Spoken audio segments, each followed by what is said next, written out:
इंदौर के एमवाय अस्पताल के जूनियर डॉक्टर ने अस्पताल प्रांगण में कैंडल जलाकर और हॉस्पिटल से एमजीएम मेडिकल कॉलेज तक कैंडल मार्च निकालकर अपना विरोध प्रदर्शन किया।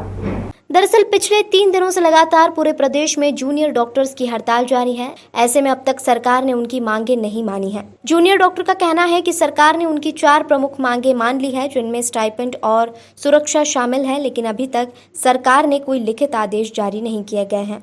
उनका यह भी कहना है कि उनके जुड़ा अध्यक्ष के घर पुलिस भेजी गई है। जब पूरे कोरोना काल में लोगों की सेवा कर रहे थे तो पुलिस भेजकर सरकार क्या साबित करना चाहती है। अगर अब भी सरकार ने जुड़ा की बातें नहीं मानी तो वे आगे भी यह हड़ताल जारी रखेंगे।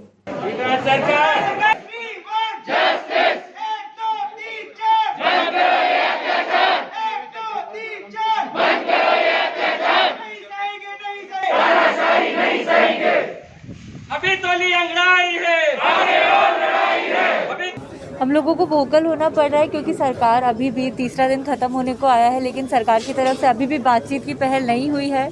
हमारे प्रेसिडेंट्स अभी भी भोपाल में है, 3 दिन से वो भोपाल में है। सारे रीजनल जेडीएस के प्रेसिडेंट भोपाल में ही है, लेकिन तब भी उनसे बातचीत करने के लिए सरकार तैयार नहीं हो रही है। तो इसे हम क्या समझे? क्या सरकार बात ही नहीं करना चाहती है? क्या सरकार को हेल्थ डिपार्टमेंट की, पब्लिक हेल्थ की कोई चिंता नहीं है? मरीजों की बिल्कुल चिंता नहीं है? क्या वो सिर्फ और सिर्फ डॉक्टर्स पे ब्लेम करना ही अपनी नीति मानती है? हम लोग सरकार से यही चाहते हैं कि अगर आपकी तरफ से पहल हो रही है तो आप हमारे जेडीए प्रेसिडेंट्स तक क्यों नहीं पहुंच रहे? आज इस कैंडल मार्च प्रदर्शन के 2 मुख्य कारण थे। एक तो हमें सरकार के प्रति गुस्सा भी अपना दिखाना था कि हम लोग चुप नहीं बैठने वाले हैं, किसी न किसी तरीके से हम प्रोटेस्ट अब करते रहेंगे जब तक आप हम तक नहीं आते हैं।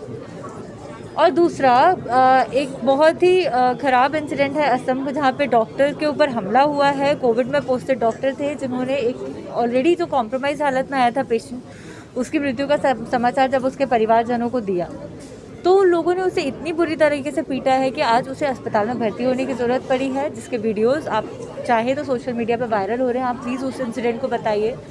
कोरोना वॉरियर्स लोग कह रहे हैं इतनी जानलेवा बीमारी है, उससे इतनी मॉर्टेलिटीज़ हो रही हैं। अब अगर उसके लिए अगर हम लोग कुछ खबर देते तो क्या ये तरीका है किसी डॉक्टर से बर्ताव करने का?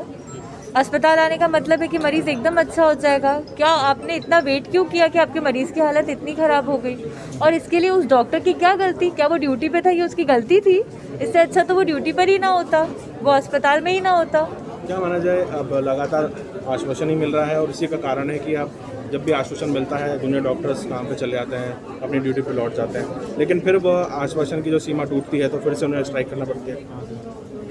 हाँ, अभी तक यही हो रहा था। हम लोगों ने उनकी बातों पे विश्वास किया, उनके सारे मौखिक आश्वासनों के ऊपर विश्वास किया कि हाँ, मंत्री ने हमारी बातें सुन ली है, अब हमारी बातों का कुछ निकाला जाएगा, रिटर्न ऑर्डर आएगा। लेकिन 6 महीने से जो बातचीत का दौर चल रहा था, 6 मई को जो आखिरी समझौता हुआ था, उससे भी अब 1 महीना हो गया, अभी तक कोई लिखित ऑर्डर नहीं आया है। कल भी सारंग जी ने इंटरव्यू में कहा था कि उन्होंने 4 मांगे मान ली है। हम खुश हैं, आपने 4 मांगे मान ली, बहुत बढ़िया। आप उसका रिटर्न ऑर्डर दे दीजिए, हम तुरंत काम पे लौट जाएंगे। हमारी बस यही दरखास्त है कि आपने जो मांगे मानी है आप उनका रिटर्न ऑर्डर दे दीजिए, हम वापस आ जाएंगे। पर ये कार्रवाई करना कहाँ तक उचित है? हमने कोई नाजायज़ मांग नहीं मानी है। हमने अपनी सिक्योरिटी और सेफ्टी को लेकर के कुछ मांगे रखी हैं, क्योंकि कोरोना काल अभी और भी बढ़ सकता है, कुछ भी हो सकता है। अस्पताल में मरीज़ और मरीज़ के परिजन इतने ज़्यादा रहते हैं कि हम डेफिनेटली कम हैं।